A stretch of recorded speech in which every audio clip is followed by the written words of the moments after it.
After 20 years of marriage, he called his wife Barren and divorced her. But 1 year later, he saw her in a shopping mall, holding a baby in her arms. A great story for my beautiful family. Don't miss Chapter 9. Hi, my beautiful family. Welcome back to Mr. Peter's Stories. May the Almighty clothe your hearts in unshakable peace and surround your souls with blessings that never end. May your homes shine with love, your days bloom with hope, and your nights rest under His perfect protection. To every woman, may your strength be celebrated, your grace remembered, and your heart forever honored as the gentle miracle that holds this world together. To every man, may wisdom, patience, and respect guide every word you speak and every path you take. I pray that your lives overflow with light, that health never leaves your door, and that joy becomes your constant companion. May God turn every silent pain into peace, every hidden tear into purpose, and every step you take into a journey of victory. You are loved beyond words, and my prayers rise for you each day. If your heart is true, like the video. If your love is real, write, "I am with Mr. Peter." Some marriages die with a whisper, but this one ended with thunder and a door slamming shut against 2 decades of lies. Stella Joshua stood in the living room where she had spent countless evenings pretending everything was fine, watching Don Luckett arrange photographs on the dining table like a prosecutor laying out evidence at a trial. The anniversary dinner sat untouched between them. The roasted chicken she had spent hours preparing now cold and congealing on bone china plates. The candles she had lit hours ago were melting into shapeless pools of wax, their light casting shadows across Don's face that transformed his features into something she barely recognized anymore. Don's hands moved methodically through their photo albums, pulling out images with deliberate violence. Their wedding day, her in white lace looking hopeful and stupidly optimistic about what their future would hold. Their honeymoon in the mountains, where he had promised her the world. Anniversary trips, where they smiled for cameras, while the distance between them grew wider with each passing year, until they were strangers sharing a bed and nothing else of substance. 20 years, Don said finally, his voice low and venomous in a way that made Stella's stomach clench. 20 years I gave you, Stella. 20 years of my life watching other men become fathers, watching them share photographs of their children, watching them build legacies while I stood there making excuses for why my wife could not give me the one thing that actually matters in a marriage. Stella had heard variations of this speech so many times that she could have recited it from memory. She had spent 2 decades absorbing his blame like a sponge soaking up poison, letting it seep into her bones until she almost believed him, until she almost accepted that her body's failure to conceive was a moral failing rather than a medical condition. The fertility treatments had started hopefully and gradually became desperate. Invasive procedures left her body aching and her spirit crushed. Don had slowly transformed from supportive husband to resentful captor, his disappointment morphing into contempt so gradually that Stella could not pinpoint exactly when she stopped being his wife and became his scapegoat instead. But tonight, something felt different. Maybe it was exhaustion from years of trying and failing and being punished for both. Maybe it was the wine she had consumed while waiting for him to come home from work. Maybe it was simply that she had reached the end of whatever reservoir of patience and self-loathing had sustained her through their marriage. When Don paused in his litany of her failures, Stella heard herself speak words she had been holding back for years. "Perhaps the problem does not lie entirely with me," she said quietly, her hands gripping the edge of the table to steady herself. "Perhaps you should consider the possibility that you might benefit from testing, that this might not be solely my responsibility to bear." The silence that followed her suggestion felt like the moment before a car crash, that suspended instant when you see the inevitable collision approaching and understand you are powerless to prevent what comes next. Don's face transformed through a spectrum of emotions so quickly that Stella could barely track them all. Shock gave way to disbelief. Disbelief hardened into rage, and rage settled into something cold and murderous that made her take an involuntary step backward. "How dare you?" Don said, and his voice had gone quiet in that particular way that was more frightening than shouting. "How dare you stand there and suggest that I am the problem? You are the defective one, Stella. You are the barren waste of a woman who stole the best years of my life and gave me nothing in return except disappointment and excuses." He swept the photographs off the table with one violent motion, and they scattered across the hardwood floor like wounded birds. Their wedding day photograph landed face up near her shoe, and Stella looked down at the woman in the white dress, that naive girl who thought love would be enough, and felt grief so profound it took her breath away. "I should have divorced you years ago," Don continued, his voice rising now as he began pulling open drawers with increasing violence. "My mother warned me about you. She said you had that look, that emptiness behind your eyes that marks women who will never be real mothers. But I thought I knew better. I thought if I was patient enough, supportive enough, if I spent enough money on fertility specialists and treatments, eventually you would manage to do the one thing women are designed to do."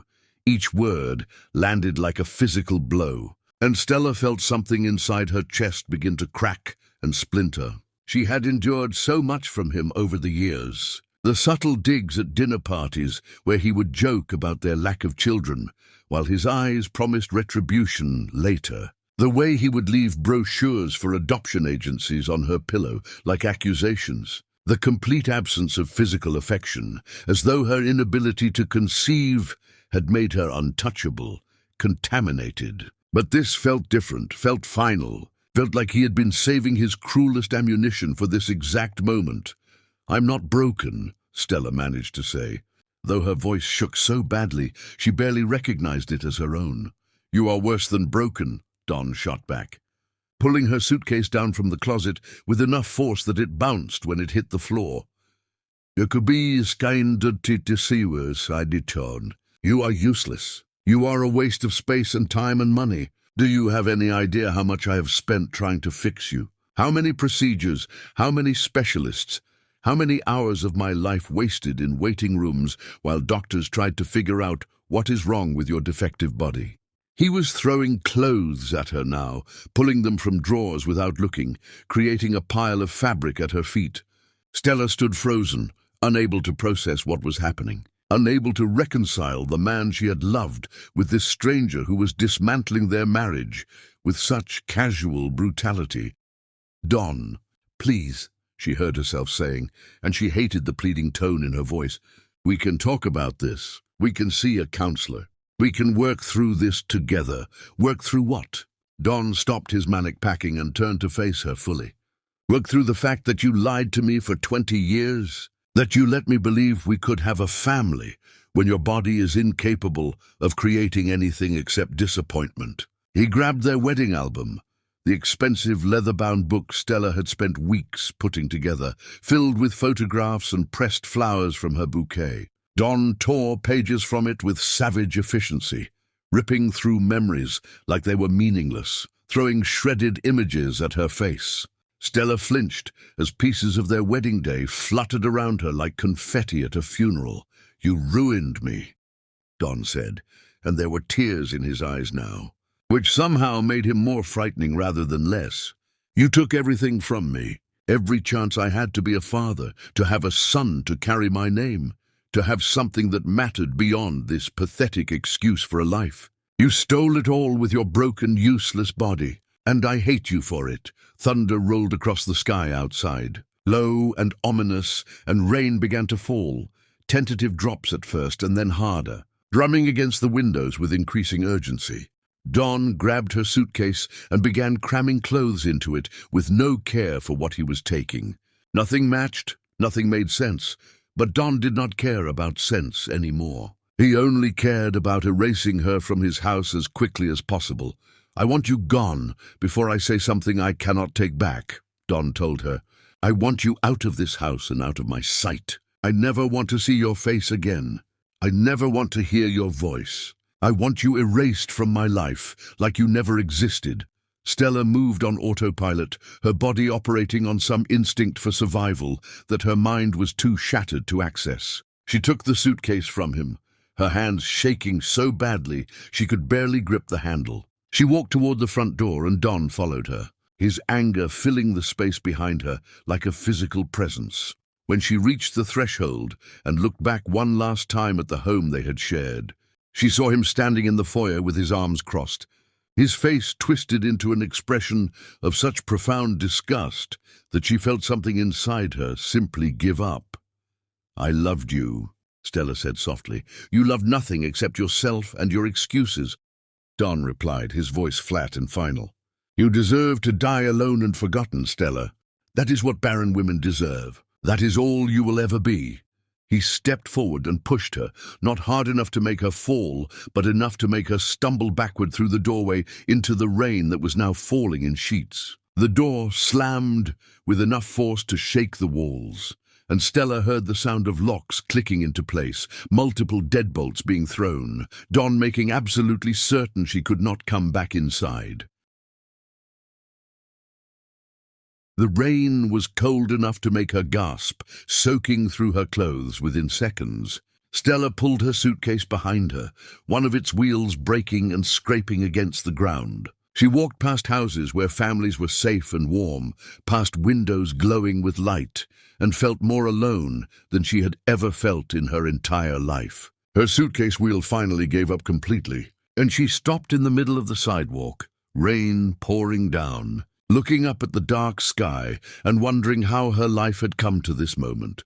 20 years reduced to nothing. 20 years of loving a man who apparently had never loved her back, not really, not in the way that mattered. Stella did not know that someone was watching her from a car parked down the street, did not know that rescue was coming, that this ending was actually a beginning, that the worst night of her life was about to become the moment everything changed. Chapter 2. The Man Who Watched from the Shadows. The bench where Stella finally collapsed was in the park where she and Don used to walk when they were newlyweds. Back when he still held her hand and called her beautiful. Back when she thought their inability to conceive immediately was just bad timing that would resolve itself naturally, given enough patience and love. Now she sat there soaking wet, her body shaking with cold and shock in equal measure, her broken suitcase lying on its side beside her like something that had died violently. The rain showed no signs of stopping, and neither did her tears. She pressed her hands against her face, trying physically to hold herself together, trying to process what had just happened in that house she could never return to. 20 years had ended in less than an hour. Her entire adult life had been erased by cruel words and flying photographs, and a man she had loved turning into someone she did not recognize. She thought about calling her parents, but they had never approved of her marriage, had tolerated Don at family gatherings, but never warmed to him the way she had hoped they would. She thought about calling friends, but most of their friends had been Don's friends first, women married to his colleagues. People who would undoubtedly hear his version of tonight's events and believe him, because she had spent 20 years playing the role of devoted wife so convincingly that no one would believe she had been suffering. The sound of a car door closing barely registered through her grief. Footsteps approached slowly, carefully, as though the person walking toward her was afraid of startling her, or perhaps afraid of what they might find. Then an umbrella appeared above her head, blocking out the rain that had already soaked her to the bone.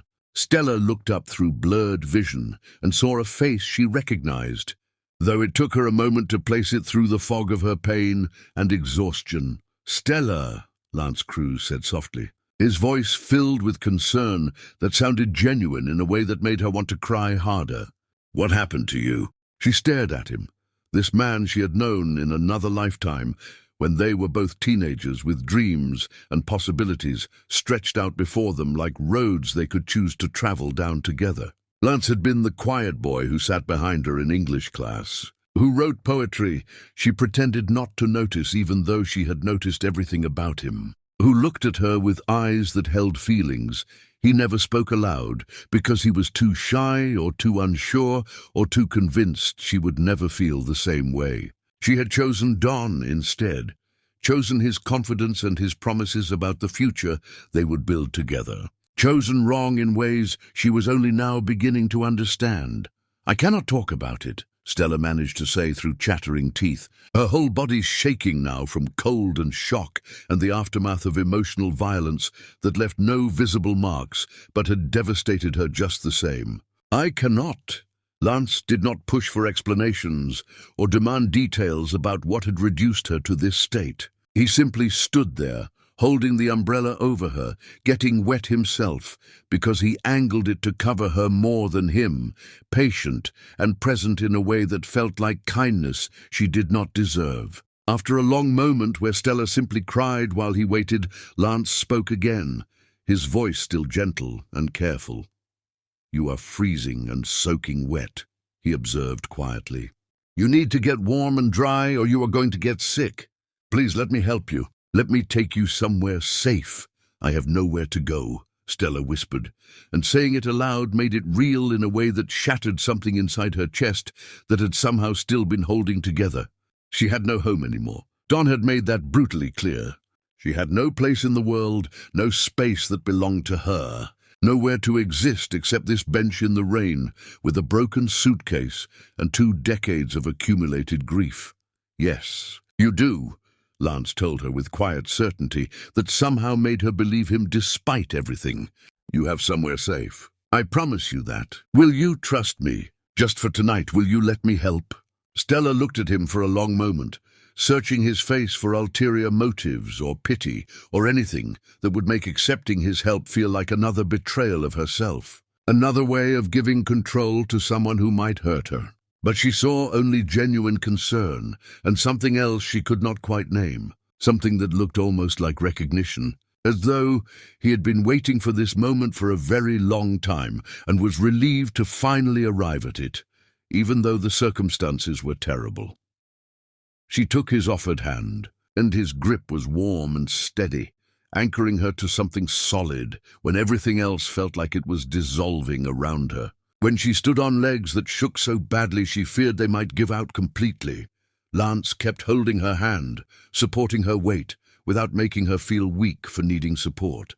He picked up her broken suitcase with his other hand, not commenting on its condition or asking what had happened to damage it, just carrying it easily while keeping his hand supportive against her back as he guided her gently toward his car.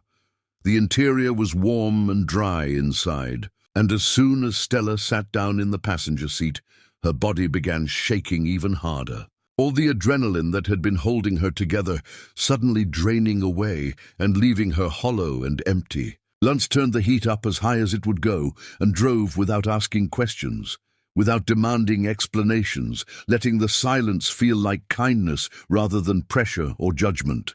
The quiet felt like a gift after the screaming. And Stella closed her eyes and let tears continue streaming down her face, too exhausted to pretend she was okay, too broken to care what this man from her past thought about finding her destroyed and homeless in the rain.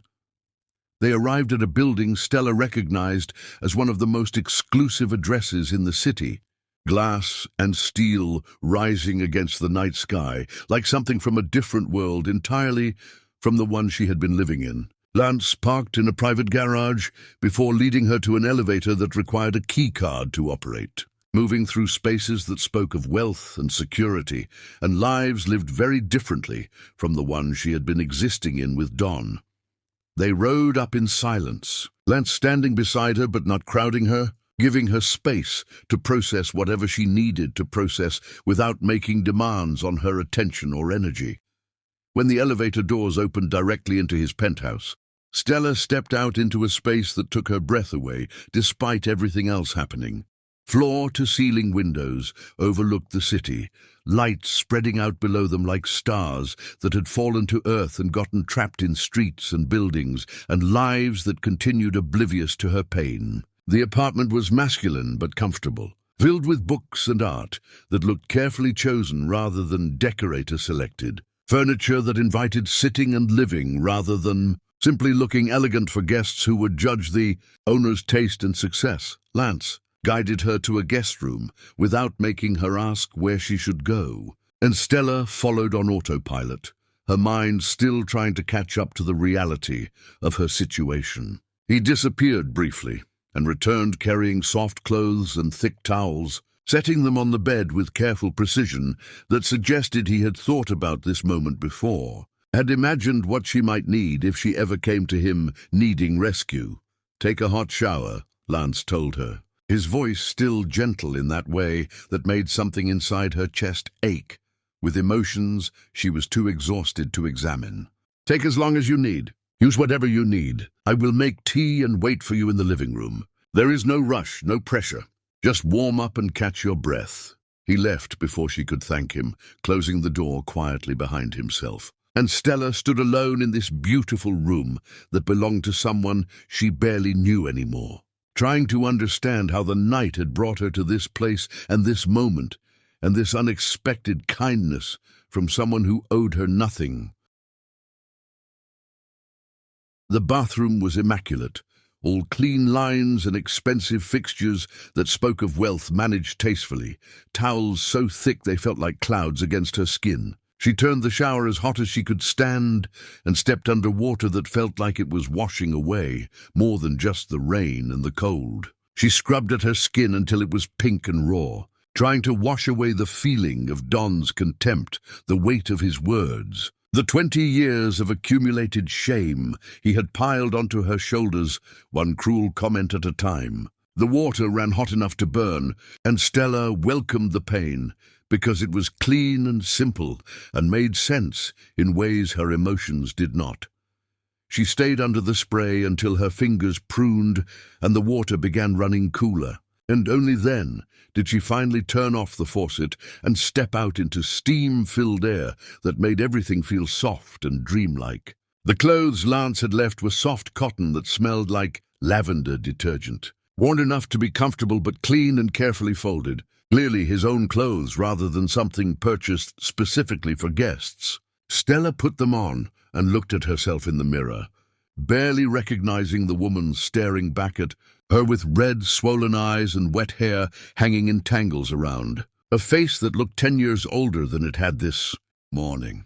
When she finally emerged from the guest room, Lance was sitting on his couch exactly as he had promised, 2 cups of tea steaming on the coffee table in front of him in mugs that looked handmade and loved, rather than matching sets purchased for entertaining. He looked up when she entered, but did not comment on her appearance or ask if she was feeling better, simply gestured to the cup nearest her and waited for her to sit down and decide whether she was ready to talk about what had happened. Stella took the tea gratefully, wrapping her hands around the warm ceramic and letting the heat seep into fingers that still felt frozen despite the hot shower. They sat in silence for several minutes, Lance patient and present, while Stella gathered whatever courage she needed to explain what had brought her to his doorstep, broken and homeless, on what should have been her anniversary. The story came out in broken pieces once she started talking. 20 years of accumulated pain spilling across his coffee table like beads from a broken necklace, each memory sharp enough to cut.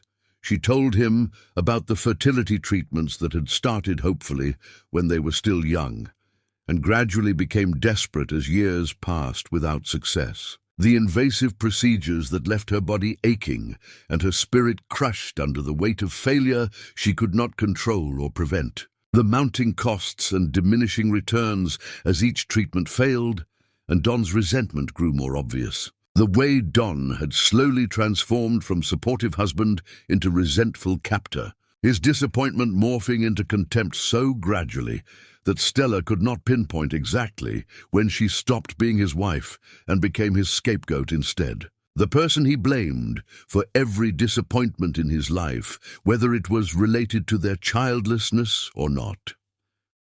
She told Lance about the subtle cruelties that had accumulated like poison over the years. The way Don would leave pregnancy announcements from his colleagues on the kitchen counter, where she would see them first thing in the morning.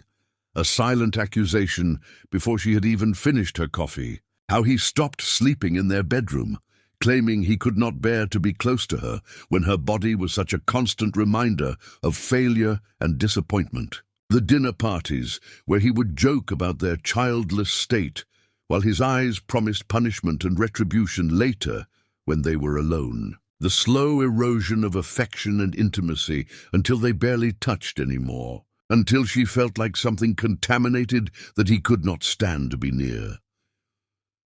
Lance listened to everything without interrupting, his face growing progressively darker with each detail she shared, his hands tightening around his own teacup until Stella worried it might shatter under the pressure of whatever emotions he was struggling to contain. When she finally finished describing tonight, the suggestion that Don should get tested and the explosion of rage that followed, the cruel words and the physical expulsion into the rain, Lance set down his cup very carefully and looked at her with an intensity that made her breath catch in her throat. "He is a fool," Lance said simply. His voice rough with emotion he was clearly trying to control for her sake. "He is a blind, stupid fool who never deserved you in the first place and certainly does not deserve your grief now."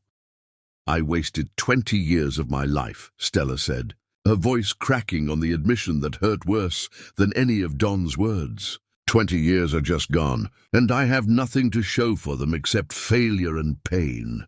Those years are not wasted if they taught you what you deserve and what you will never accept again," Lance replied firmly, leaning forward with conviction that felt almost fierce. "You learned who you are beneath all the blame he piled on you. You learned what you can survive. That knowledge is not nothing, Stella. That is everything." She looked at him, this man who had materialized out of her past at the exact moment she needed rescue most, and felt something shift in her chest, something that was not quite hope, but was at least the absence of total despair. Lance seemed to be gathering his courage for something, his jaw working as though he was chewing on words he could not quite decide whether to speak aloud. "I need to tell you something," he finally said, setting down his teacup and turning to face her fully with an expression that looked both terrified and determined. "The timing is terrible, and I know you have been through hell tonight. But I have carried this for too long, and I cannot keep carrying it without telling you the truth, even if the truth makes everything more complicated." Stella waited, confused and exhausted, and not entirely sure she had the emotional capacity left to process whatever revelation he was about to share. Lance took a deep breath, and when he spoke, his voice shook slightly in a way that suggested this confession was costing him something precious and irreplaceable.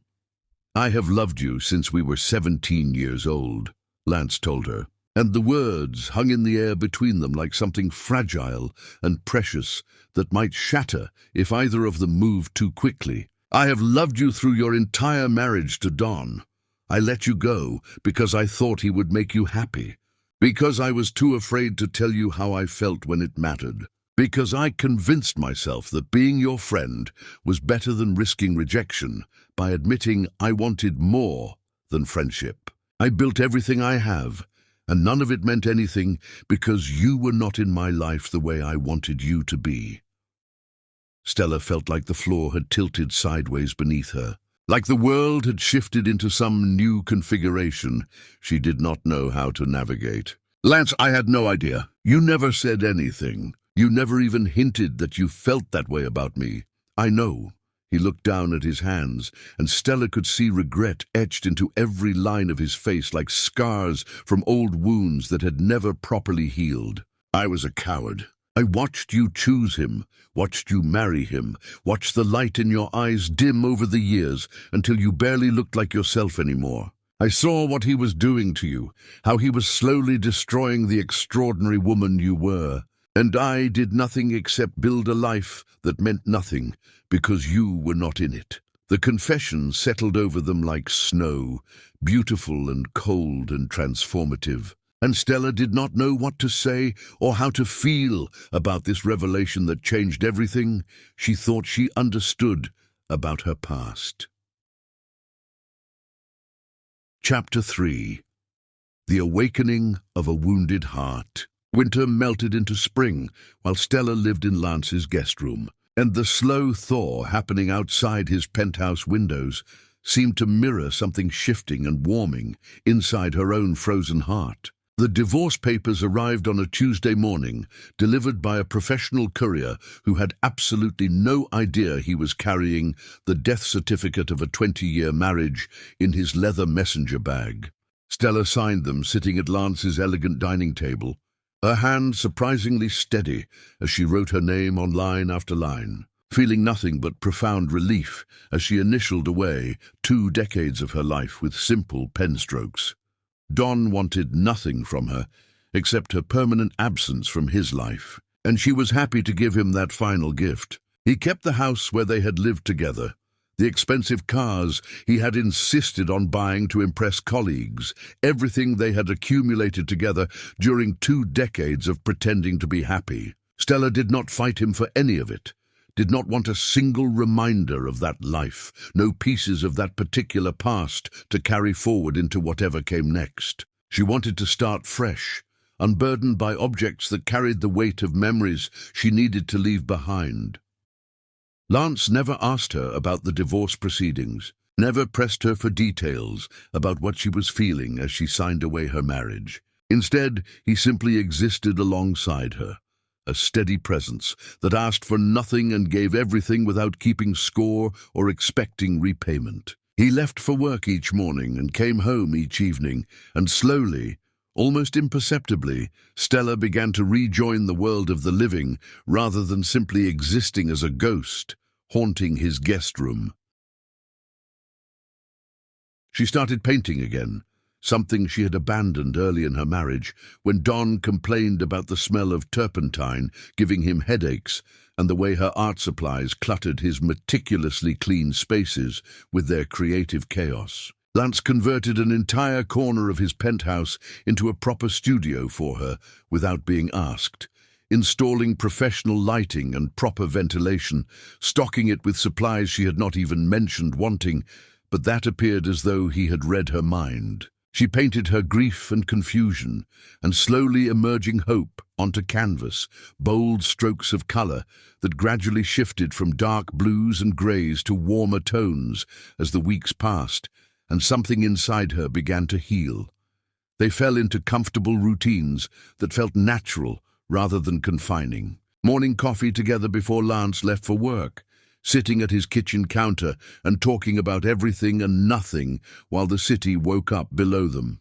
Evenings when he came home and they cooked dinner side by side, moving around his kitchen, like they had been doing this dance for years rather than months, learning each other's rhythms and preferences without needing to discuss them explicitly. Long conversations that stretched late into the night, covering everything from childhood memories to philosophy, to dreams they had each abandoned along the way and were now reconsidering with fresh eyes.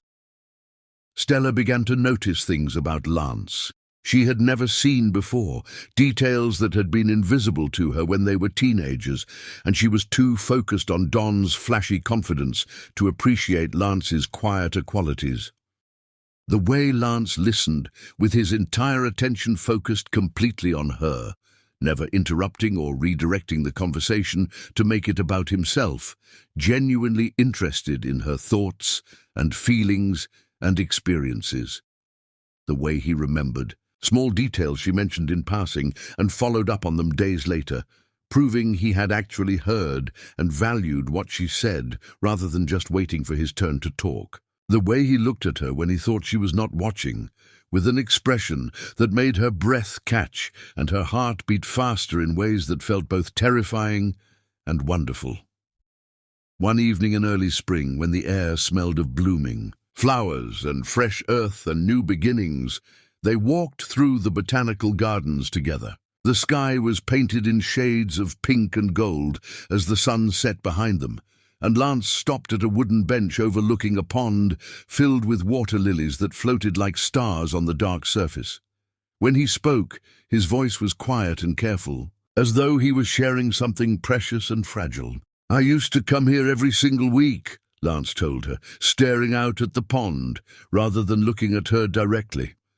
"I would buy your favorite flowers from the shop near the entrance and leave them at the gate of your old neighborhood. I did that for years, hoping maybe you would see them on your way somewhere, hoping maybe you would know that someone out there was thinking of you and wishing you were happy, even if they could not tell you directly." Stella turned to look at him, genuinely stunned by this revelation. "That was you? I saw those flowers sometimes when I was driving past that corner. I always wondered who was leaving them there and why they chose that particular spot. I never imagined they were meant for me. I wanted you to know you were loved, even if I could not say it directly to your face." Lance finally looked at her, and the vulnerability in his eyes made something crack open inside her chest. "I know the timing is complicated. I know you are still healing from everything Don put you through. But I need you to know that my feelings have not changed over all these years. If anything, living with you these past months, seeing who you really are when you are not hiding or hurting or trying to be smaller to accommodate someone else's ego, I have fallen even more in love with you than I was when we were teenagers." Her heart hammered against her ribs hard enough that she wondered if he could hear it. Stella reached out slowly and took his hand, threading her fingers through his and marveling at how perfectly they fit together. "I am falling in love with you too," she said, and speaking the words aloud made them feel real and terrifying and wonderful all at once. "I think maybe I started falling the night you found me in the rain, even though I was too broken to recognize it at the time." Lance turned to face her fully, and the hope that lit up his face made him look younger and more vulnerable. "You mean that? You're not just saying it because you feel grateful or obligated. I mean it with everything I have." Stella squeezed his hand tighter. "You have shown me what real kindness looks like, what genuine respect feels like, what it means to be valued and cherished just for existing rather than for what you can provide or produce.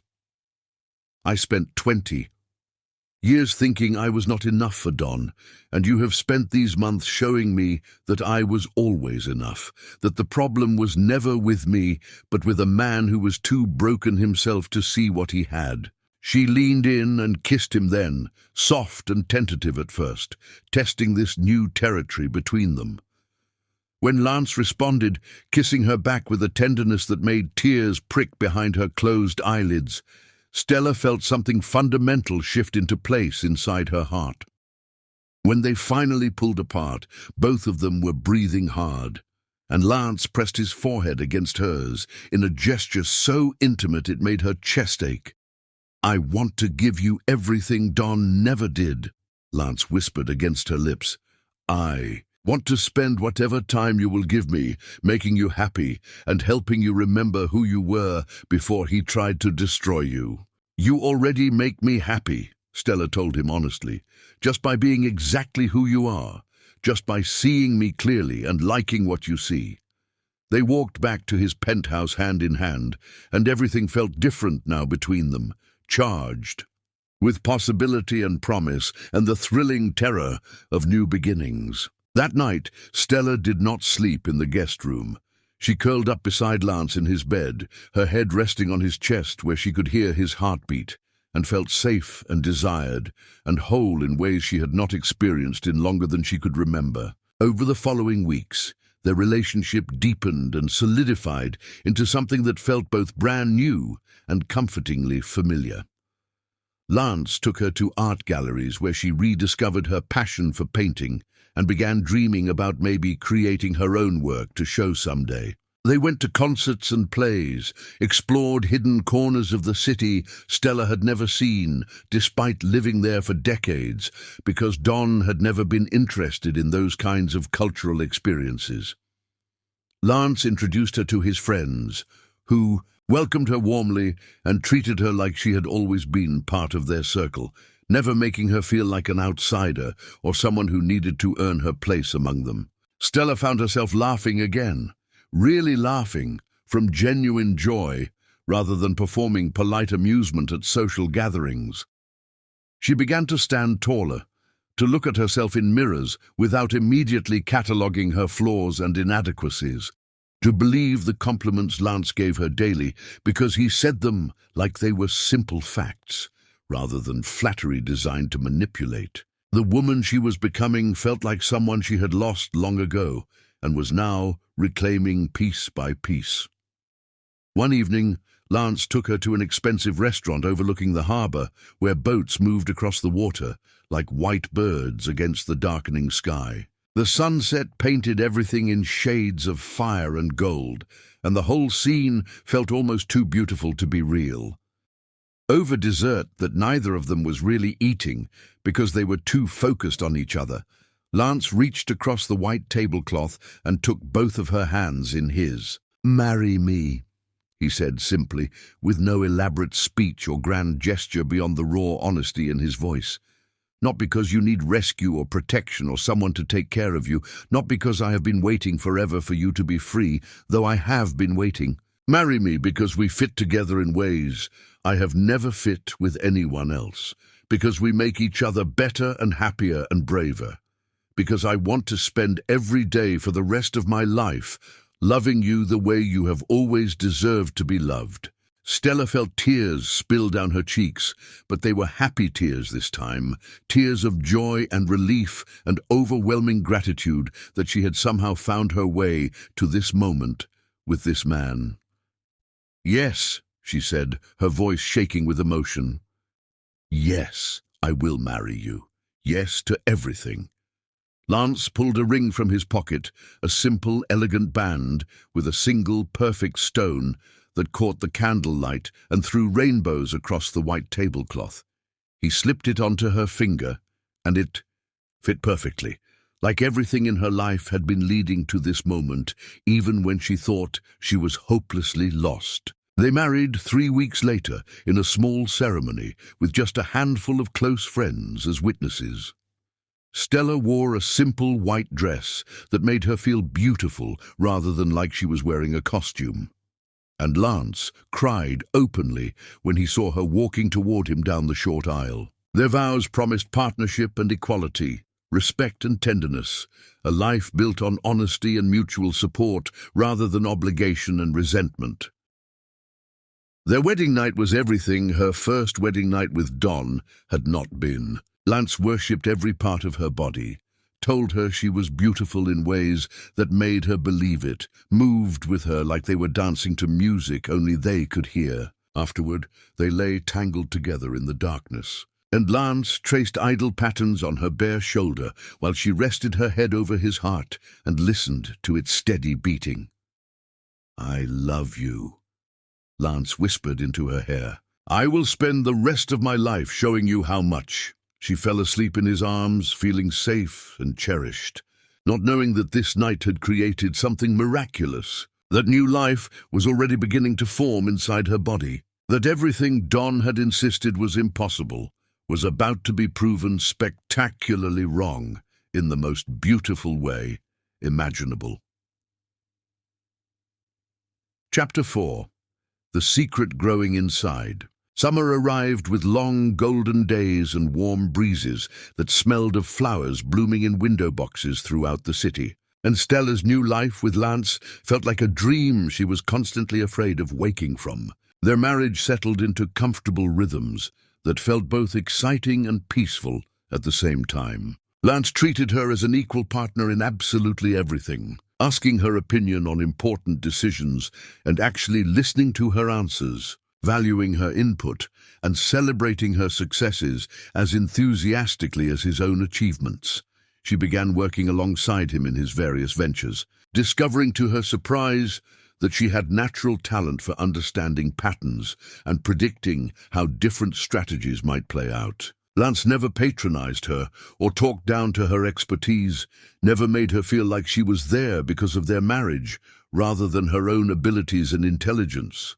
She thrived in ways that surprised even herself, her confidence growing daily as she realized how much of herself she had suppressed and hidden. During her years with Don, just to avoid triggering his jealousy or resentment, but as summer progressed and the days grew longer and hotter, Stella began feeling strange in ways she could not quite articulate. Exhaustion crept over her despite getting plenty of sleep each night. Food she normally loved suddenly made her nauseous, and smells that had never bothered her before sent her rushing to the bathroom. Her body felt different in ways she could not quite pin down, tender and sensitive, and somehow not quite her own anymore.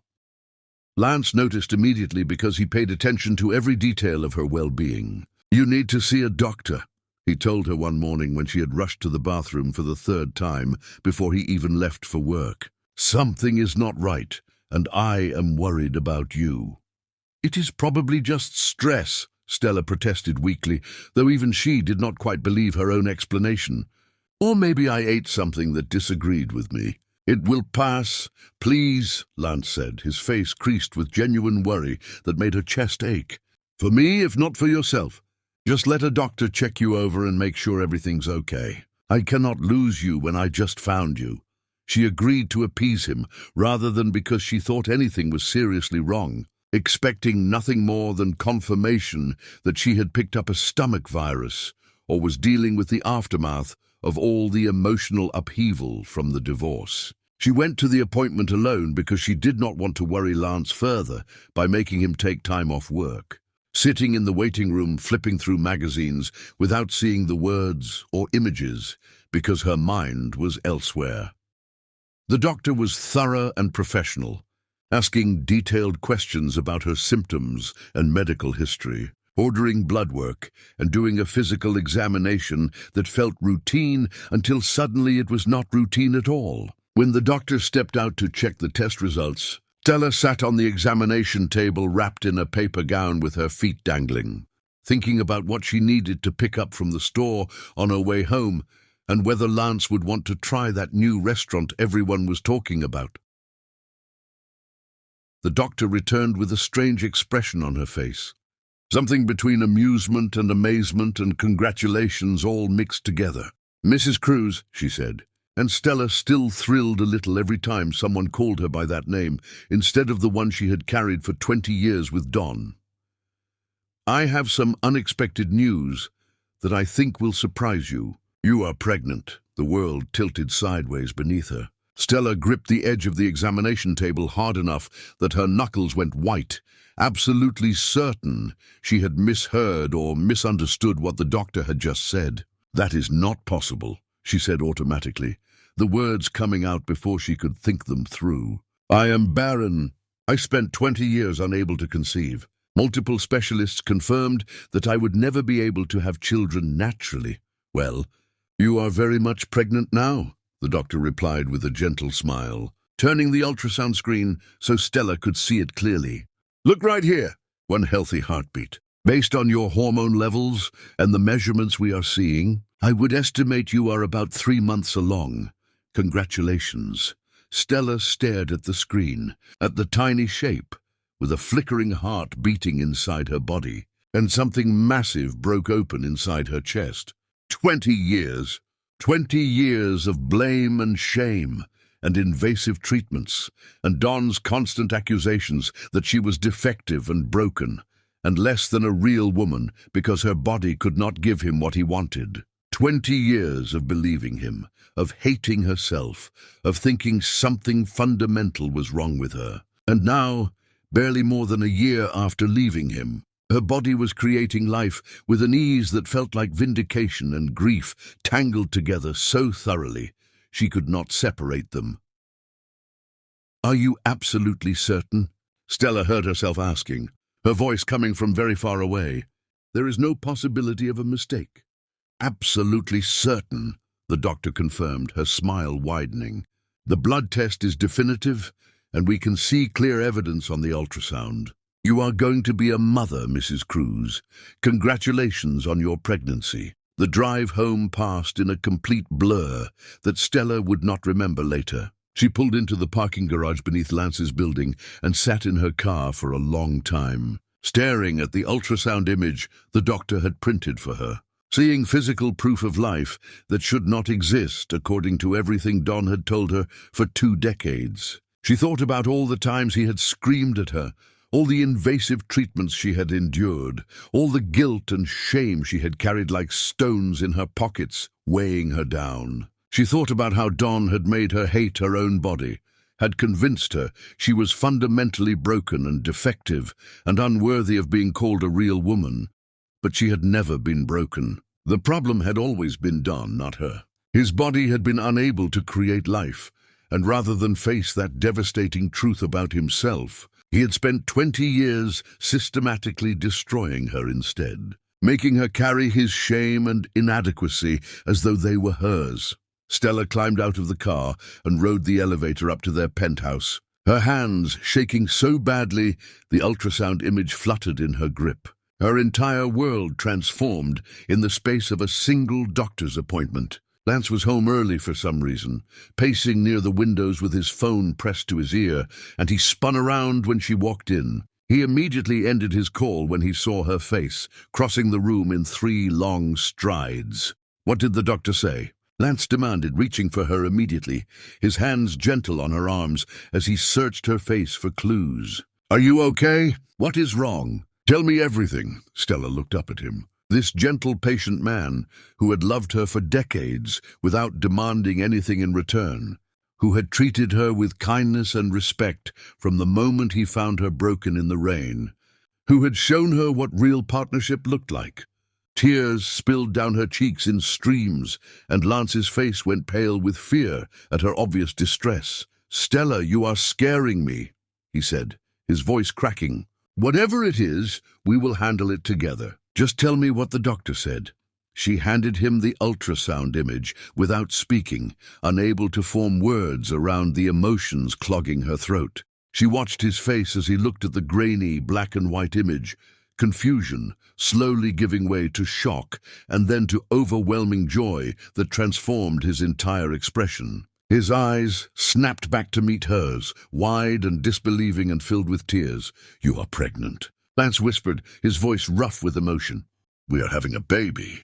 "Yes," Stella managed to say, her own voice breaking on the single word. "We are having a baby. I am pregnant." Lance made a sound that was half laugh and half sob, dropping to his knees in front of her and pressing his face against her still flat stomach, his arms wrapping around her waist as his entire body shook with the force of his crying. She had never seen him cry before, and watching him break down with pure happiness made her own tears fall harder. "I love you," Lance said against her stomach, his voice muffled but intense. "I love both of you so much. I love you so much, I cannot even find words for how much." He stood up and kissed her face, her cheeks, her forehead, her lips, tasting the salt of their mixed tears. And when they finally pulled apart, they were both grinning through their crying, like people who had been given an impossible gift they never expected to receive. "Don said I was barren," Stella said, and speaking the words aloud felt like casting off a curse that had been weighing her down for 2 decades.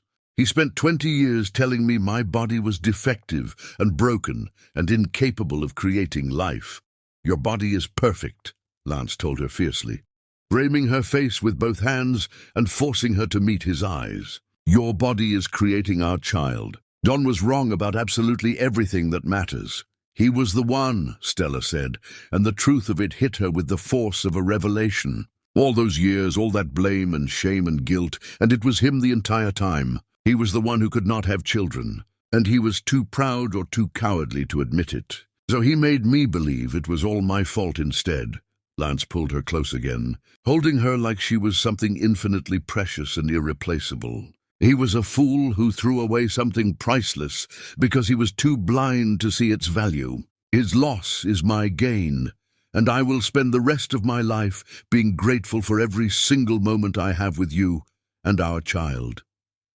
That night they lay in bed with Lance's hand resting protectively on her stomach, talking about the future in concrete terms that felt real and achievable rather than like impossible dreams. They discussed potential names and debated nursery colors, talked about the kind of parents they wanted to be and the values they hoped to instill. Stella felt her body with new appreciation and wonder, finally understanding that Don's narrative had been completely wrong from the very beginning, that her worth as a human being had never been tied to her fertility, but that creating life with someone who truly loved and respected her felt like the ultimate proof that she had made exactly the right choice by walking away from him and into Lance's arms. Instead, Chapter 5, The Bloom of New Life. Autumn arrived and painted the city in spectacular shades of gold and crimson and orange, and Stella's body transformed along with the changing seasons, growing round and full with the life developing inside her. She approached pregnancy with a mixture of profound wonder and vindication, every flutter of movement and kick against her ribs serving as a powerful reminder that every cruel word Don had ever spoken about, her body being broken, had been nothing but lies built on his own inadequacy. Lance treated her like she was simultaneously made of spun glass and forged steel, protective without being condescending, attentive to her needs without smothering her independence. The first time her stomach began to show enough that her clothes fit differently, Stella stood in front of the bathroom mirror, examining her changing shape with emotions too complex and layered to name. Lance came up behind her silently, wrapping his arms gently around her expanding waist and resting his chin on her shoulder so they could both look at their reflection together. "You are the most beautiful thing I have ever seen in my entire life," Lance told her, his voice thick with emotion. "I look like I swallowed a basketball whole," Stella replied. But she was smiling despite the self-deprecating words. "You look like the absolute miracle you are." Lance turned her gently to face him, his hands resting protectively on her rounded belly. "This baby is so incredibly lucky to have you as a mother. I'm so lucky to have you as my wife and the mother of my child." The pregnancy progressed smoothly and without complications, each doctor's appointment bringing reassurance that their child was healthy and growing exactly as expected. Lance accompanied her to every single appointment without exception, held her hand during every ultrasound, asked intelligent questions, and took detailed notes like he was studying for the most important examination of his entire life. He took on the project of transforming their spare bedroom into a nursery with the dedication and focus of someone constructing a cathedral rather than just decorating a room. Stella watched with growing love as Lance painted the walls himself, choosing a soft buttery yellow because they had decided together they wanted to be surprised about whether they were having a son or daughter. He assembled the crib with meticulous care, cursing softly under his breath when various pieces refused to fit together easily, but never giving up or getting frustrated enough to abandon the task. He hung curtains covered in delicate patterns of stars and moons, installed a sound system that could play soft lullabies, created a space that felt genuinely magical and safe and full of love, waiting to welcome their child. "What do you think?" Lance asked when he finally finished, standing beside her in the nursery doorway, with paint still smudged on his forearms. Stella felt tears slip down her cheeks as she looked at the room he had created with his own hands and his own love. "I think our baby is the luckiest child in the entire world to have you as their father." "I want to be the kind of father my own dad was to me," Lance said quietly, his voice serious and thoughtful, patient and present and proud of them, no matter what they choose to do with their life. "I want them to always know, without any doubt, that they are loved unconditionally and valued just for existing." As her due date approached with increasing speed, Stella found herself reflecting constantly on the profound difference between this pregnancy and the desperate fertility treatment she had endured with Don. Back then, every procedure had felt clinical and cold and mechanical, her body treated like a malfunctioning machine that needed to be fixed through invasive interventions. Don had never held her hand during appointments, had blamed her every single time a treatment failed to result in pregnancy, had made her feel like her only value as a wife was in her potential to produce the children he wanted.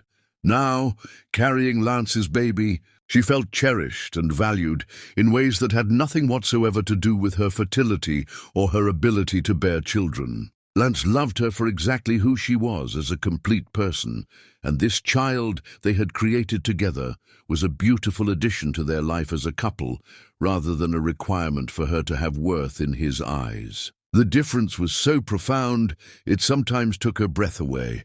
Her old friends from before the divorce reached out when word spread about her pregnancy, some offering awkward apologies for not staying in better touch, others simply expressing genuine happiness for her new life. Stella reconnected cautiously with a few of them, women who admitted they had been deeply uncomfortable with how Don treated her, but had not known how to help or what to say without destroying their friendship entirely. "You look completely different," one friend told her, over lunch at a cafe with outdoor seating. "It is like you are an entirely different person from the woman I knew when you were married to Don." "I am who I was always meant to be," Stella replied simply and honestly. "I just needed to escape someone who was systematically trying to make me smaller so he could feel bigger by comparison." The final weeks before her due date felt suspended outside normal time, each day simultaneously endless and fleeting. Lance worked from home exclusively, unwilling to be far from her even for the length of a normal workday. He brought her meals on decorative trays, rubbed her swollen feet without being asked, read stories aloud to her enormous belly every single night before bed. His deep voice reciting fairy tales and adventure stories their child would not consciously remember, but that Stella knew she would treasure forever. On a crisp evening in late autumn when the air smelled of wood smoke and fallen leaves, Stella stood alone in the completed nursery, with her hands resting on her enormous belly, feeling her baby moving inside her with strong, insistent kicks and pushes. She thought about Don, about the decades of cruelty he had inflicted, about all the years she had believed his lies about her body being fundamentally defective. She thought about standing in the rain with her broken suitcase, absolutely certain her life was effectively over. "You saved me," she whispered to the baby inside her body. "By existing, by being possible when he swore you could never exist, you saved me from believing I was broken. Your father saved me too, by showing me what real love actually looks like. I promise you will always know you are wanted and valued and loved unconditionally. I promise you will never doubt your worth or your place in this world. I promise to be the kind of mother who protects you from people who try to make you feel small or inadequate." Lance appeared in the doorway behind her, watching her with soft, loving eyes. "Talking to them again?" "Making promises," Stella corrected gently. "Very big, important promises. You will keep every single one of those promises," Lance said with absolute confidence that made her heart swell. "You are going to be the most extraordinary mother." Labor began 2 days later with the sunrise, starting gently before intensifying into powerful waves that took her breath away. Lance never left her side through the long, exhausting hours that followed, wiping her face tenderly with cool, damp cloths, breathing with her through each contraction, telling her over and over how strong she was, how proud he was, how much he loved her, and how grateful he was that she was bringing their child into the world. When their baby finally arrived, after what felt like an eternity, screaming a powerful announcement of arrival into the world, both Stella and Lance cried at the sight of that perfect tiny face. A son. They had a beautiful, healthy son. Stella looked at her child, cradled carefully in Lance's trembling arms, at the expression of terrified tenderness and overwhelming love on her husband's face, and felt something settle deep in her soul with a sense of rightness and completion. This was what family was supposed to feel like. This was what real love was supposed to look like. This was absolutely everything Don had denied her through his lies and his pride and his cruel inability to admit his own inadequacy. She had thought she was barren for 20 years, but the truth was she had only been planted in completely wrong soil. Now finally, she was blooming in exactly the right place with exactly the right person. Chapter 6. The Shopping Mall Explosion. The baby was nearly a year old when Stella finally felt confident and brave enough to venture out alone with him for more than just quick errands. And even then, she questioned her decision as she wrestled the stroller out of her car in the parking garage. Her son babbled contentedly in his seat, chewing enthusiastically on his favorite rubber toy. Absolutely perfect in every possible way. Healthy and happy, and exactly the child she had dreamed of having during those long, painful years with Don. The upscale shopping mall was advertising a major sale on children's clothing, and Stella had decided somewhat impulsively to treat herself to an hour of simple normalcy, browsing cute, tiny outfits without Lance hovering protectively nearby. She loved her husband with everything she had, but his tendency to anticipate her every need before she could even express it sometimes felt slightly overwhelming. Today, she wanted to do something ordinary and independent. Just herself and her baby enjoying a normal afternoon out in the world. The boutique she entered specialized in ridiculously expensive tiny outfits that Stella normally would have dismissed as wasteful extravagance. But motherhood had awakened something indulgent in her that enjoyed imagining her son wearing adorable clothes. She picked up a miniature sweater covered in carefully embroidered ducks, imagining how cute he would look wearing it, when the unmistakable feeling of being intensely watched made all the hair on the back of her neck stand up in primitive warning. She turned slowly, already knowing with absolute certainty what she would find before her eyes confirmed it. Don Luckett stood completely frozen near the boutique entrance, his face drained of all color, his eyes locked on the stroller with an expression that cycled rapidly through shock and disbelief and something that looked almost like physical pain. He looked absolutely terrible, his expensive suit hanging loosely on a frame that had clearly lost significant weight, his face haggard and lined with new creases carved deep into skin that used to be smooth with arrogant confidence. For a long, suspended moment, neither of them moved at all. The boutique continued its normal operations around them, other shoppers browsing racks and chatting with salespeople, completely oblivious to the intense drama unfolding in their midst. Then Don moved suddenly, closing the distance between them with jerky, awkward steps, and Stella instinctively placed herself as a physical barrier between him and the stroller holding her son. "Whose child is that?" Don demanded loudly, his voice too harsh and too loud for the enclosed space, immediately drawing curious glances from nearby shoppers. "Whose baby is that, Stella?" "Mine," Stella replied with forced calm, though her heart was hammering so hard against her ribs she could hear blood rushing in her ears. "This is my child, my son. That is completely impossible." Don's face flushed an ugly dark red as rage rapidly replaced his initial shock. "You cannot have children. You are barren. You spent 20 years completely unable to conceive, even with the best medical help available." "Apparently I was never actually barren," Stella said, keeping her voice carefully level despite the adrenaline flooding her system. "I just needed to leave you to discover that particular truth about myself." Don staggered backward, like she had physically struck him across the face, and then his expression twisted and contorted into something ugly and familiar that brought back memories of that terrible night in the rain. He lunged forward suddenly, reaching aggressively toward the stroller, and Stella shoved him back with surprising force, fueled by protective maternal instinct. "Do not you dare touch my child," she said, her voice sharp and cutting as broken glass. "Do not even look at him. You have no right. You lying, manipulative witch," Don hissed, loud enough now that several shoppers had stopped browsing entirely to stare openly at the confrontation. "You were cheating on me. All those years during our marriage, you were secretly with someone else. That is the only possible explanation for this.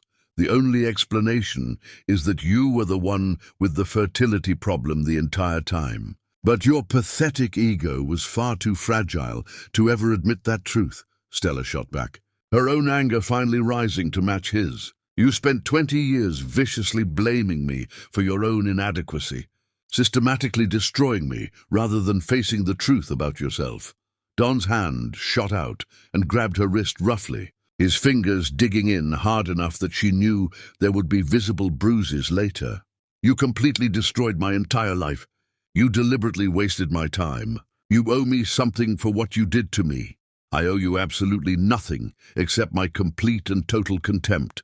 Suddenly, Lance was there as though he had materialized from thin air, his hand closing firmly around Don's wrist with enough controlled force that Don gasped and immediately released Stella's arm. The contrast between the two men was absolutely stark and undeniable to everyone watching. Lance stood tall and perfectly controlled, casually dressed but radiating quiet confidence and authority, his face calm but his eyes carrying a dangerous warning.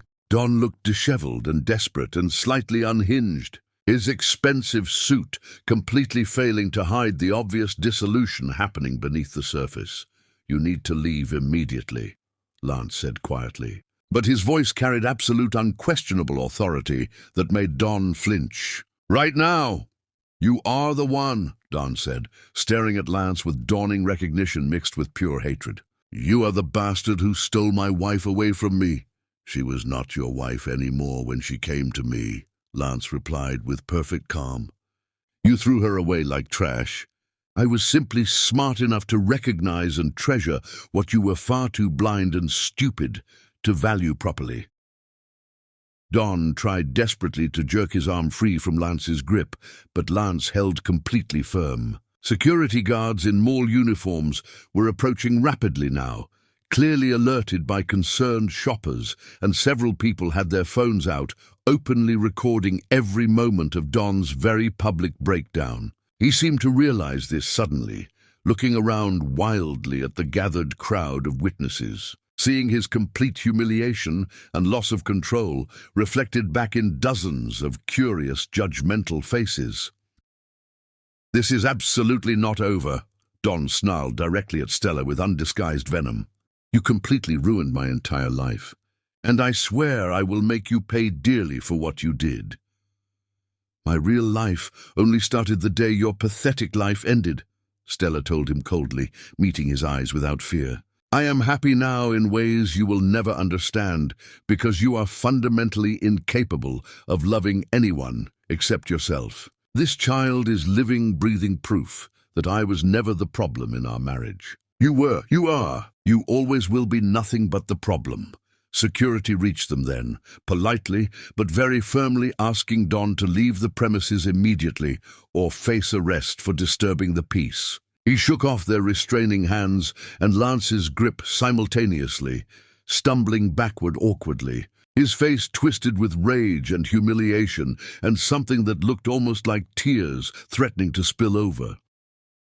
"I gave you absolutely everything I had," Don shouted as security began physically escorting him toward the exit. 20 years. Everything. "You gave me nothing whatsoever except pain and cruelty," Stella called after him with finality. "And I survived it all. I survived you, and I built something genuinely beautiful from the ashes of what you tried so hard to destroy." Don screamed her name one final time before security pulled him firmly through the entrance and out of sight. The gathered crowd slowly dispersed back to their shopping, people returning to their normal activities with sideways glances and excited whispered conversations about what they had just witnessed. Stella stood there shaking with leftover adrenaline, and Lance wrapped his arms carefully around her shoulders. "I am so sorry," he murmured gently against her hair. "I am so sorry you had to see him and deal with that." "Do not apologize for anything." Stella pulled back just enough to look up into his concerned face. "I am not sorry at all." I looked directly at him, and I felt absolutely nothing. No fear, no guilt, no lingering pain. Just profound relief that I escaped when I did, and genuine pity for how incredibly small and miserable his life has clearly become. She looked down at her son, who had somehow slept peacefully through the entire confrontation, blissfully unaware that his mere existence had just completely destroyed his mother's ex-husband's last desperate illusion about their failed marriage. "Let us go home." Now she said firmly to Lance, "I do not want to be here anymore." They left the boutique together as a family, and Stella did not look back even once, did not spare a single additional thought for the broken man who had tried so hard to break her and ultimately failed. She had won, not by deliberately trying to defeat him, but simply by surviving him and building a life so genuinely beautiful and full of love that his cruelty could not possibly touch it anymore. Chapter 7. The war begins. The video footage from the shopping mall confrontation spread across social media platforms like wildfire catching dry timber. Someone in the crowd identified Don Luckett by his full name within just a few hours of the video being posted, and suddenly his entire sordid history was being publicly dissected in comment sections and discussion forums across the internet. Women who had known him professionally came forward voluntarily with their own stories of his casual arrogance and condescension toward anyone he perceived as beneath him. Former colleagues eagerly shared uncomfortable anecdotes about his treatment of female employees and his general reputation for being difficult and unpleasant. The narrative that emerged from all these separate accounts was thoroughly damning and painted a picture of sustained cruelty. Don's immediate response was to hire an expensive team of lawyers and essentially declare all-out war. The thick legal papers arrived at Stella's home on a Thursday afternoon via professional courier. Heavy envelopes absolutely stuffed full of accusations and outrageous demands that made her hands shake with rage as she read through them page by page. He claimed outright fraud in multiple sections, insisted she had deliberately and maliciously hidden her actual fertility throughout their entire marriage to waste his time and ruin his chances at fatherhood, demanded substantial financial compensation for what he characterized as 20 years of marriage, built entirely on false pretenses and deliberate deception. His lawyers had drafted the documents with cold clinical precision, systematically turning their entire shared history into an itemized list of grievances where he positioned himself as the innocent victim and painted her as the calculating villain. Stella sat at her elegant dining table reading through the legal papers while her son napped peacefully in his nursery, and rage built inside her like a storm, gathering devastating strength. She had genuinely thought that seeing him at the mall would finally be the end of their terrible story, that he would at last understand she had completely moved on with her life and would leave her alone to live in peace. Instead, he was desperately trying to drag her back into his personal nightmare, attempting to punish her for having the audacity to be happy and successful without him in her life. Lance found her there almost an hour later, the legal papers scattered haphazardly across the polished table surface, her face set in hard, unforgiving lines. He read through the accusations quickly, his expression growing progressively darker and more dangerous with each page he turned. And when he finally finished reading, he pulled out his phone immediately and made a call. "I need the absolute best family law attorney in this entire city," Lance told whoever answered on the other end with quiet intensity. "Money is completely no object whatsoever. I need someone who utterly destroys people exactly like this for breakfast and does not lose cases." They hired Veronica Wright that same evening, a sharp-featured, intimidating woman in her 50s who had built an absolutely formidable reputation for taking no prisoners and maintaining an impressive record of winning even seemingly impossible cases. She came directly to their penthouse to review the case, and her expression as she read through Don's lawsuit radiated cold-controlled fury on Stella's behalf. "This is complete garbage from a legal perspective," Veronica said with brutal honesty. "It has absolutely zero merit whatsoever. But that does not mean it cannot cause you significant stress and cost you considerable time and money fighting it. He knows that perfectly well. He is absolutely counting on it to hurt you. So what exactly do we do?" Stella asked, feeling exhausted already. "We systematically destroy him," Veronica replied, with a smile that was absolutely predatory. "We file comprehensive counterclaims for severe emotional distress and sustained harassment, We subpoena his complete medical records and definitively prove he was the one with fertility issues the entire time. We depose absolutely everyone who personally witnessed his abusive treatment of you during your marriage. We make him deeply regret ever thinking he could successfully intimidate you. The brutal legal battle that followed played out publicly and lasted for many agonizing months. Don doubled down aggressively on every single accusation, despite his lawyers privately advising him the case was completely unwinnable. Hiring an expensive publicist specifically to spin the story favorably in his direction, giving calculated interviews to sympathetic reporters, where he painted himself as the innocent, wronged party who had been cruelly deceived and betrayed.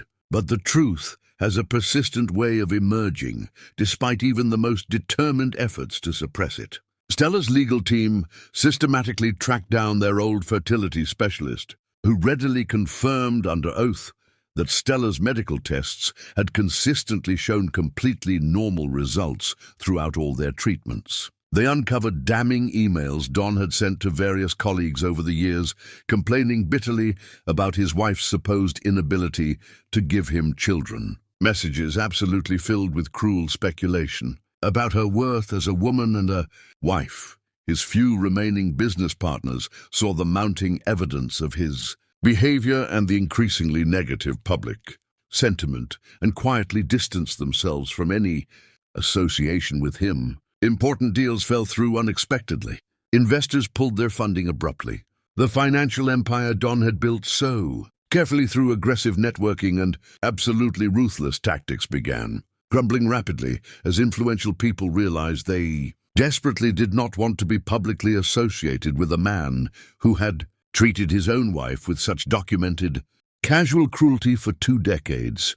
Don became increasingly visibly unhinged as his carefully constructed world fell completely apart around him. He violated the restraining order multiple times with seemingly no concern for consequences, showing up outside their building at odd hours of the night, attempting to follow Stella's car when she drove their son to various activities, always staying just barely far enough away to claim pure coincidence if directly questioned by authorities. Lance hired professional bodyguards immediately, and their previously open home became something resembling a fortress, with security cameras monitoring every entrance and sophisticated alarm systems turning their sanctuary into something that felt uncomfortably like a prison. Stella began receiving dozens of forwarded messages from concerned mutual acquaintances, texts and emails where Don alternated wildly between threatening her safety and pathetically begging her to meet with him privately, claiming desperately that he just wanted to talk and explain himself. She systematically blocked every number and email address as they appeared, but he seemed to have infinite capacity for finding new ways to reach out to her, his desperation becoming more evident and disturbing with each increasingly unhinged message. His mother reached out, directly with an apology that felt genuine and heartfelt, but ultimately inadequate for the scope of damage her son had caused. She admitted with obvious shame that she had deliberately ignored clear signs of her son's cruelty for years, because she wanted desperately to believe the best of him, despite mounting evidence to the contrary.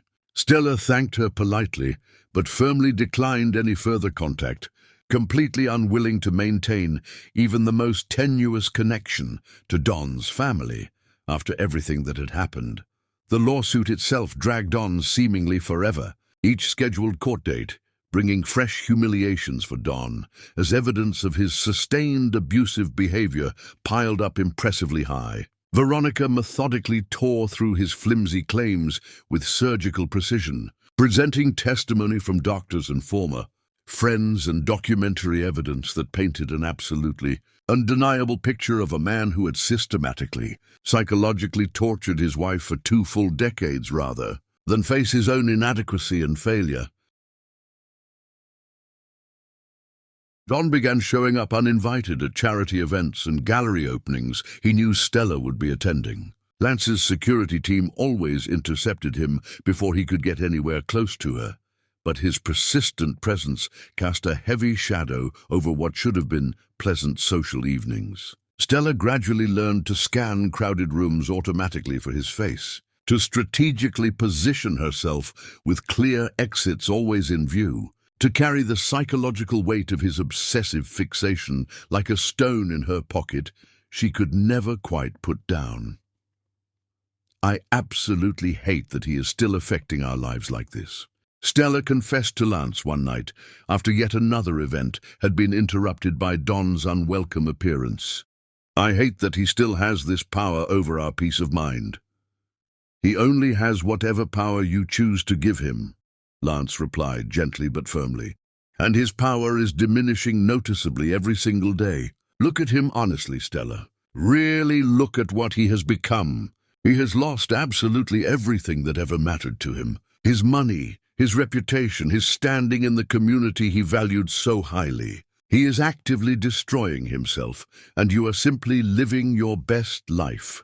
The judge finally ruled on the frivolous lawsuit with brutal finality, dismissing absolutely every claim Don had made and ordering him to pay Stella's substantial legal fees, along with significant additional damages for harassment and emotional distress. The restraining order was extended considerably and strengthened with serious criminal penalties, any violation now carrying the immediate threat of arrest and real jail time.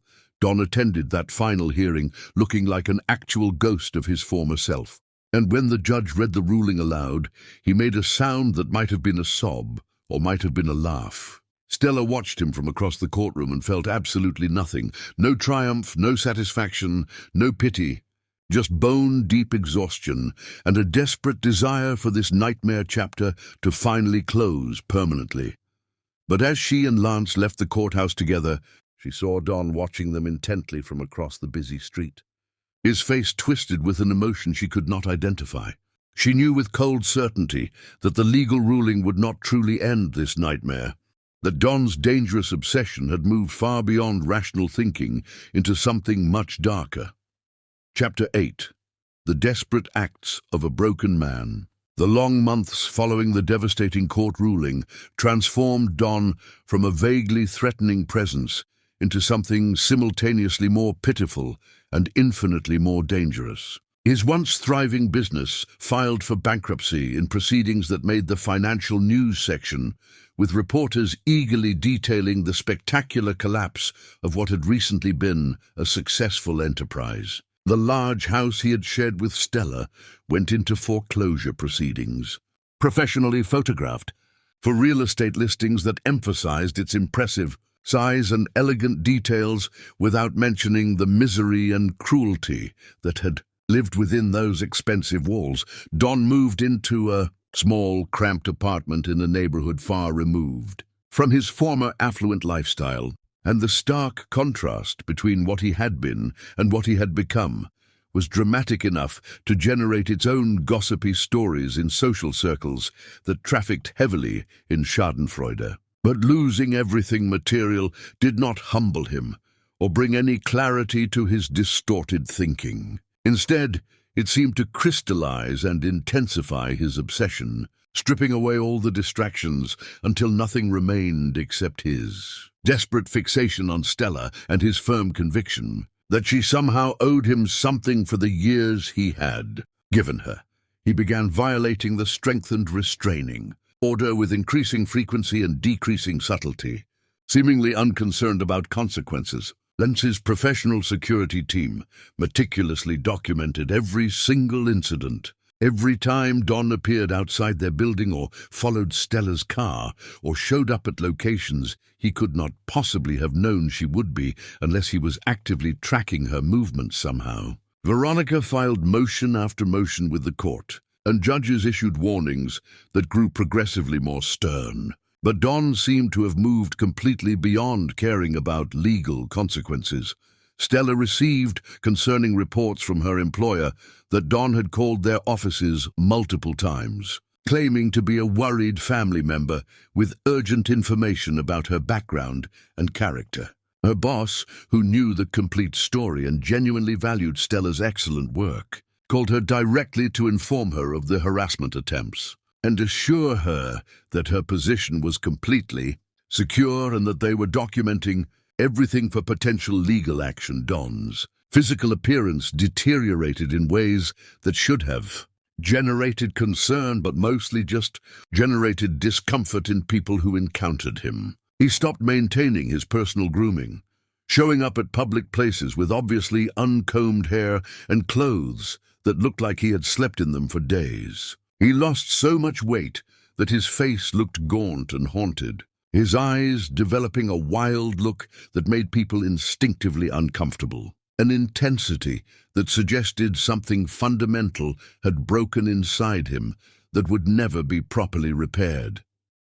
He created multiple fake social media accounts specifically to leave comments on posts Stella made, alternating wildly between desperate pleas for her to just talk to him and explain herself, and barely veiled threats about what he might do if she continued ignoring his attempts at communication. Lance's security team tracked each new account back to him with increasing ease, documenting absolutely everything, building a comprehensive legal case that should have resulted in immediate arrest, but somehow did not. The legal system moving with frustrating glacial slowness, while Don became progressively more unhinged.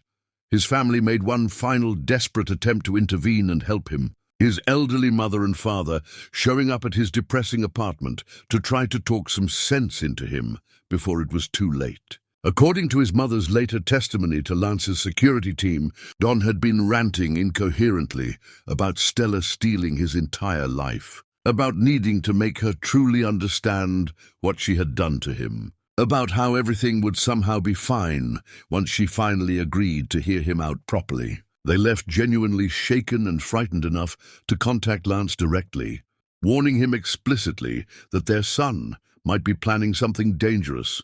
Stella's parents received disturbing calls from Don as well, elaborate attempts to convince them that Lance was somehow controlling or manipulating their daughter against her will, that Stella was in real danger and desperately needed their intervention to save her. Her parents, who had personally watched Stella bloom beautifully in her new life, and who remembered clearly how diminished and unhappy she had been throughout her marriage to Don, called her immediately to report the contact and express their serious concerns about his deteriorating mental state. The breaking point finally came when Veronica convinced Stella to meet with Don one single time, in a carefully controlled environment with lawyers present as witnesses, to make absolutely crystal clear that no future contact whatsoever would be tolerated, and that the next violation would result in immediate arrest without exception. Stella initially resisted the idea strenuously, but Veronica argued persuasively that giving him this one final conversation might provide the closure he claimed to desperately need, might convince him that pursuing her further was completely pointless. The meeting was scheduled for a private conference room in Veronica's law firm, neutral professional ground with security personnel and witnesses present, and absolutely no possibility of Don doing anything impulsive or dangerous. Stella arrived with Lance and Veronica flanking her protectively, her stomach churning with anxiety despite the precautions, her palms sweating despite the building's aggressive air conditioning. Don was already there when they walked in, pacing frantically near the windows, and the sight of him made Stella's breath catch painfully in her throat. He looked utterly destroyed, his expensive suit hanging on him like he had borrowed it from someone considerably larger, his face so dramatically changed that she barely recognized the man she had been married to for 20 years. But when he turned suddenly and saw her standing there, his expression transformed instantly. Desperation and hope and rage cycling across his features so rapidly she could not track them all simultaneously. "Stella," he breathed, moving toward her with outstretched hands, and Lance immediately stepped between them as a physical barrier. "You will sit down immediately," Veronica said coldly, her voice brooking absolutely no argument. "You will not approach Mrs. Cruz under any circumstances. You will listen quietly to what she has to say, and then you will leave and never contact her again." Don collapsed into a chair, but his eyes never left Stella's face, and the raw intensity of his stare made her skin crawl uncomfortably. She remained standing with Lance at her side and took a deep breath before speaking words she had been rehearsing obsessively for days. "I agreed to this meeting to tell you directly that I feel absolutely nothing for you," Stella said, working hard to keep her voice steady and clear. "Not love, not hate, not even pity anymore. You are a stranger who shares some unfortunate history with me, nothing more than that. Our marriage was the worst 20 years of my entire life. You blamed me cruelly for your own inadequacy. You made me hate myself and my body. You threw me away like garbage when I finally suggested you might be part of the problem. I do not forgive you because forgiveness implies I am still carrying what you did to me, and I am not carrying it anymore. We left it all behind with the broken suitcase and the rain and the woman who still believed she was defective." Don's face crumpled completely, tears spilling down his hollow cheeks. "I am so sorry. God, Stella, I'm so incredibly sorry. I know I was wrong about everything. I know I destroyed everything good, but we could start over fresh. We could try again. I would be completely different this time. I swear I would be different." "I do not want you different," Stella replied with finality. "I do not want you at all in any form. I have a husband who loves me genuinely, a child who fills my life with joy, a future that looks nothing like the past we shared. You are not part of that future. You will never be part of that future under any circumstances." Don lunged forward desperately across the table, reaching for her hands, and Lance moved faster, pulling Stella back while security guards who had been waiting just outside rushed in immediately. Don was screaming now, incoherent desperation pouring out of him in words that barely made sense. "You cannot do this to me. You cannot throw away 20 years like they meant nothing. I love you. I have always loved you. You are mine. You will always be mine. I was never yours," Stella said, her voice cutting through his hysteria like a knife. "I was never your possession to own. I am my own now. I belong to myself. And the only thing you own anymore is the consequences of your own sustained cruelty." Security was restraining Don forcibly now, holding him back as he thrashed and shouted, and Stella turned away completely, done with this conversation and this man and this entire horrible chapter of her life. She walked out of the conference room with Lance's protective arm around her shoulders, leaving Don screaming her name behind her, his voice echoing down the hallway like a curse that had finally lost its power. They arrested him that night for violating the restraining order and for assault, the attempted grab across the table enough to justify serious charges. He spent 2 days in jail before making bail, and when he was released, everyone desperately hoped the reality of his situation had finally penetrated his obsession. But obsession does not respond to logic or consequences, and Don had moved far beyond the reach of either. Chapter 9. The Final Conflagration. Spring arrived again with blooming flowers and warming temperatures, and with it came fragile hope that maybe Don had finally exhausted himself completely, that the arrest and court-ordered psychiatric evaluation had imposed some necessary reality on his increasingly delusional thinking. Stella began to breathe just slightly easier, began to cautiously imagine a future where she did not automatically flinch at unexpected sounds or scan every crowded room for his face. Her son was walking confidently now, delighting her endlessly with his wobbly determination and complete obliviousness to the adult drama his existence had caused. Lance had strategically expanded his various ventures, and Stella had become absolutely indispensable to their operations, her natural instincts for strategy and her ability to read people making her invaluable. They worked together beautifully, partners in every sense, finishing each other's sentences and building something solid and profitable and ethical. Their life together felt like the calm that follows a terrible storm, and Stella dared to believe the worst was finally behind them permanently. Don shattered that fragile belief by attempting to systematically destroy what remained of her professional reputation. He contacted every single person in her professional network, spreading elaborate lies about her competence and her ethics, claiming she had built her current success through manipulation and connections rather than genuine merit. He sent anonymous emails to Lance's business partners, suggesting Stella was embezzling or planning to leave with valuable information.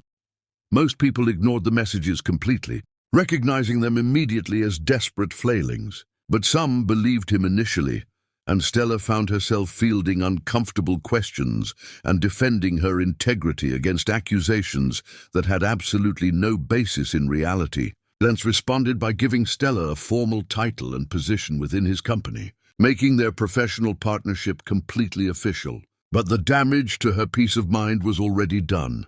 Dawn escalated further, attempting to contact her parents again with increasingly wild claims that their grandson was not actually Lance's child, but the product of affairs Stella had during their marriage. Her parents, who had met the baby multiple times and seen Lance's features clearly in his face, called Stella immediately to warn her that Dawn was apparently completely divorced from reality now.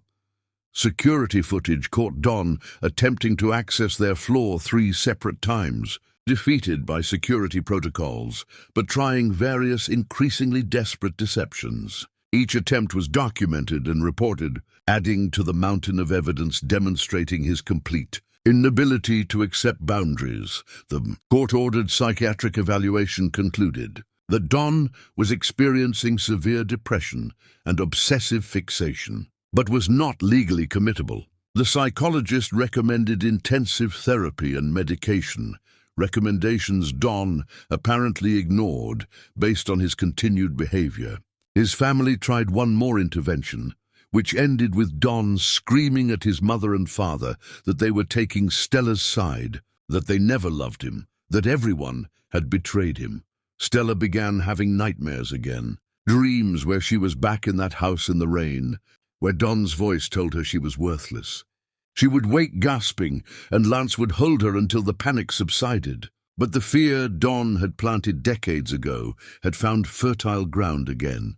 The breaking point came when Dawn managed to hack into Stella's personal email account, reading through private correspondence and using information to create more elaborate harassment. He sent emails to her friends from her own account, messages designed to seem like they came from her, saying terrible things that destroyed relationships. It took days to sort out the mess, to convince people that she had been hacked, to repair damage that felt deliberately calculated to isolate her. Veronica filed for a court order that would force Dawn into mandatory psychiatric treatment or face jail time, arguing that he was a danger to himself and others. The hearing was scheduled for a Monday morning, and Stella prepared herself for another confrontation. But before the hearing could take place, events forced a different resolution. Dawn appeared at a charity gala Lance's company was hosting, somehow bypassing initial security, walking into the ballroom during the reception with a determination that suggested he had finally decided to do something irreversible. Stella was giving a speech about resilience and supporting women leaving difficult situations when she heard the commotion near the entrance, saw heads turning, felt the atmosphere shift.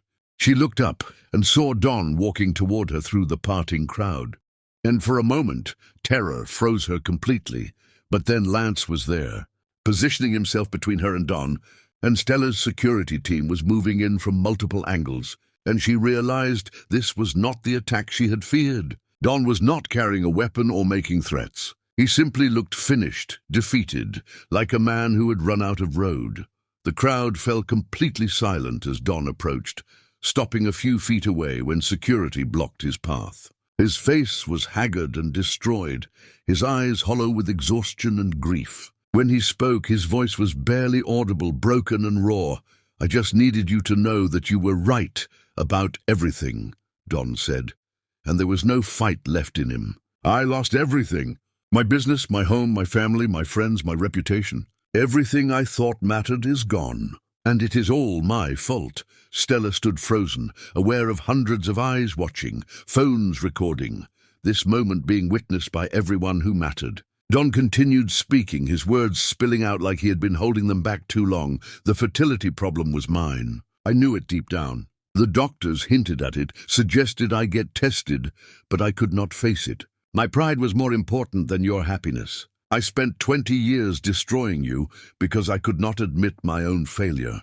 He looked at her son in his stroller near the stage, and something broke in his expression. "I could have had that. I could have had the happiness in your eyes. But I threw it away because I had to be right, had to be the victim, had to blame anyone but myself." Stella found her voice cold and clear. "Yes, you could have, but you chose cruelty instead. You chose your pride over my humanity. You chose to destroy me rather than face yourself. And now you are facing the consequences, and you want me to make you feel better about them." "I do not want forgiveness," Don said, tears streaming down his face. "I know I do not deserve it. I just needed you to know that you won. You were always better than me, and your happiness is the proof of how completely I failed." Stella looked at him for a long moment, this broken man who had tried so hard to break her. She thought about responding, but suddenly none of it mattered. He was not worth her words or her time or her energy. He had already lost everything. She turned away from him without speaking, taking Lance's hand, and walked back toward where her child waited. Behind her, she heard security beginning to escort Don from the building, heard his voice calling her name one last time, with a desperation that sounded like drowning. But she did not look back. She had looked back too many times already. This time, she kept walking toward the life she had built, toward the man who had never needed her to be small, toward the child who proved every cruel word Don had spoken was a lie. The gala continued after a brief, uncomfortable pause, and Stella finished her speech with composure that impressed everyone watching. When she finished, the applause was thunderous, and Stella understood that she had just turned Don's final disruption into her own triumph. Later that night, as she tucked her sleeping child into his crib, Lance wrapped his arms around her and asked if she was okay. "I am more than okay," Stella replied. "I am free, finally completely free." Chapter 10. The Queen and the Fallen King. The months following the gala brought peace Stella had not known was possible. Don disappeared from their lives completely, and the relief was profound. She learned through Veronica that he had left the city entirely, moved across the country where no one knew his face or his failures. Stella felt nothing hearing the news except gratitude. Her life with Lance deepened into something comfortable and joyful. Their son grew into a toddler with a distinct personality, outgoing and adventurous. Watching Lance with him, seeing how he made their child feel valued and loved unconditionally, Stella understood what fatherhood was supposed to look like. Her advocacy work expanded beyond expectations. The gala video had inspired countless women to share their stories. Stella became a voice for resilience and self-worth, speaking at conferences and shelters, sharing her story to demonstrate transformation was possible. Lance's ventures thrived with her as partner, their skills creating something neither could have built alone. They worked from home most days, their penthouse transformed into space that balanced professional ambition with family life. But the past demanded final confrontation. The annual charity gala arrived, benefiting women's shelters. Stella stood in front of her mirror, adjusting her gown, deep blue that made her feel powerful, while Lance waited. The gala was magnificent, the ballroom filled with influential people. Stella gave a speech about courage and rebirth that brought many to tears and opened wallets. During reception, commotion near the entrance made her turn. Don appeared worse than before, utterly destroyed. He wore an ill-fitting suit, his frame gaunt, his face aged beyond recognition. Security moved to intercept, but Don held up his hands in surrender. The ballroom fell silent as he walked towards Stella and Lance. Don stopped several feet away. "I have been living where no one knows me, working whatever jobs I could find. I've spent every day thinking about what I destroyed. I did not ask for your suffering," Stella replied calmly. "I only asked to be left alone. I needed to see one last time what I lost." He looked at Lance and their son. "He is beautiful. You all are. And I hate myself for not seeing your value. Your incapacity is not my responsibility, Stella said. I survived you. I built a life that makes me happy. I just wanted you to know you were right, Don whispered. You deserve better, Stella looked at him. I hope you find peace someday. But that peace will never include me.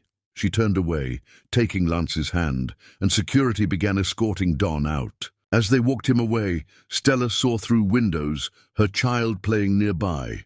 Don saw, too, and the expression on his face was so painful that witnesses described it as watching his own ghost. The gala continued. Stella went to her son, scooping him up. Lance joined them. They stood together, a family built on love. Are you okay? Lance asked. I'm perfect, Stella replied. I'm exactly where I'm supposed to be. Outside, Don walked into darkness. His apartment waited, small and empty. He had lost everything. Inside, Stella danced with Lance while their son watched and clapped. She had survived cruelty and years of believing she was broken. She had rebuilt herself into someone strong and worthy of love. She was a queen now, not because she had defeated Don, but because she had refused to let his cruelty define her worth. She had chosen herself, had built something beautiful with someone who celebrated her exactly as she was. And Don was just a memory now. A man who had lost everything because he was too blind to see what he had until it was gone forever.